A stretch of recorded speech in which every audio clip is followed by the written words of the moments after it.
Hi guys, ಇವತ್ತು ನಾನು ತೋರಿಸೋ ವೀಡಿಯೋ ಏನಂದರೆ ನಿಮಗೆ ಕಾರಲ್ಲಿ ಹೇಗೆ ಯೂಟ್ಯೂಬ್ ಪ್ಲೇ ಮಾಡ್ಬೋದು ಅಂತ. ಕಾರಲ್ಲಿ ಈಗ ಆ್ಯಂಡ್ರಾಯ್ಡ್ ಆಟೋ ಇರುತ್ತೆ, ಕಾರ್ ಪ್ಲೇ ಇರುತ್ತೆ. ನಾವೀಗ ಆ್ಯಂಡ್ರಾಯ್ಡ್ ಆಟೋದಲ್ಲಿ ನಿಮಗೆ ಹೆಂಗೆ ಸ್ಕ್ರೀನ್ ಹೆಂಗೆ ತೋರಿಸ್ಬೋದು ಅಂತ. ಅದಕ್ಕೆ ನೀವು ಫಸ್ಟ್ ಕ್ರೋಮ್ ಬ್ರೌಸರಿಗೆ ಹೋಗಬೇಕು. ಕ್ರೋಮ್ ಬ್ರೌಸರಲ್ಲಿ ಗೂಗಲಲ್ಲಿ AAD AAD ಅಂತ ಸರ್ಚ್ ಮಾಡಿ ಸುಮಾರು ಆಪ್ಷನ್ಸ್ ಬರುತ್ತೆ. ಬಟ್ ಅದರಲ್ಲಿ ನೀವು ಗಿಟ್ ಹಬ್ ಇದೆಯಲ್ಲ, ಗಿಟ್ ಹಬ್ ಬ್ರೌಸರ್ನ ಓಪನ್ ಮಾಡಿ ಹಂಗೆ ಸ್ಕ್ರೋಲ್ ಡೌನ್ ಮಾಡಿದ್ರೆ ನಿಮಗೆ ಇಲ್ಲಿ ಕೆಳಗಡೆ ಗೋ ಟು ಡೌನ್ಲೋಡ್ಸ್ ಅಂತ ಬರುತ್ತೆ. ಡೌನ್ಲೋಡ್ಸಲ್ಲಿ ಇಲ್ಲಿ APK ಇರುತ್ತೆ. APK ಇನ್ಸ್ಟಾಲ್ ಮಾಡ್ಕೊಳ್ಳಿ. ಆಲ್ರೆಡಿ ಡೌನ್ಲೋಡ್ ಮಾಡಿದ್ದೀನಿ.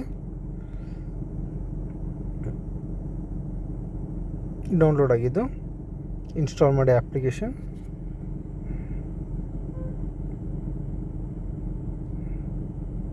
ಇನ್ಸ್ಟಾಲ್ ಮಾಡಿ. ನೀವು ಅಪ್ಲಿಕೇಶನ್ ಓಪನ್ ಮಾಡಿದ ತಕ್ಷಣ ಪರ್ಮಿಷನ್ ಕೇಳುತ್ತೆ. ಪರ್ಮಿಷನ್ ಓಕೆ ಕೊಡ್ರಿ. ಅನ್ನೋನ್ ಸೋರ್ಸ್ ಯಾವುದಾದ್ರೂ ಅಪ್ಲಿಕೇಶನ್ ಇನ್ಸ್ಟಾಲ್ ಮಾಡೋಕ್ಕೆ ಪರ್ಮಿಷನ್ ಓಕೆ ಕೊಡಬೇಕು. ಓಕೆ, ಅದರಲ್ಲಿ ಫಸ್ಟ್ ಒಂದು ಆಪ್ಷನ್ ಇದೆ, ಕಾರ್ ಸ್ಕ್ರೀನ್. ನೋಡಿ, ಕಾರ್ ಸ್ಟ್ರೀಮ್ಸ್ ಅಂತ ಅಪ್ಲಿಕೇಶನ್ ಇದೆ, ಅದನ್ನು ಓಕೆ ಕೊಡಬೇಕು. ನಾನು ಆಲ್ರೆಡಿ ಡೌನ್ಲೋಡ್ ಮಾಡಿದ್ದೀನಿ, ಸೊ ಇನ್ನೊಂದ್ಸಲಿ ಡೌನ್ಲೋಡ್ ಮಾಡಲ್ಲ. ಡೌನ್ಲೋಡ್ ಮಾಡಿದ್ದು ನಿಮಗೆ ಕಾರ್ ಸ್ಟ್ರೀಮ್ಸ್ ಅಂತ ಬರುತ್ತೆ ಅಪ್ಲಿಕೇಶನ್ನು.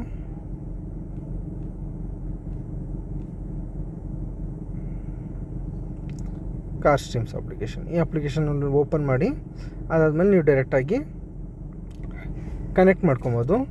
ಆಕ್ಸ್ ನೀವು ಕನೆಕ್ಟ್ ಮಾಡ್ಕೊಂಡಿದ್ದು ನಿಮಗೆ ಡೈರೆಕ್ಟಾಗಿ ಕಾರ್ ಸ್ಕ್ರೀನಲ್ಲಿ ಕಾರ್ ಸ್ಟ್ರೀಮಿಂಗ್ ಬರುತ್ತೆ. Okay, thank you.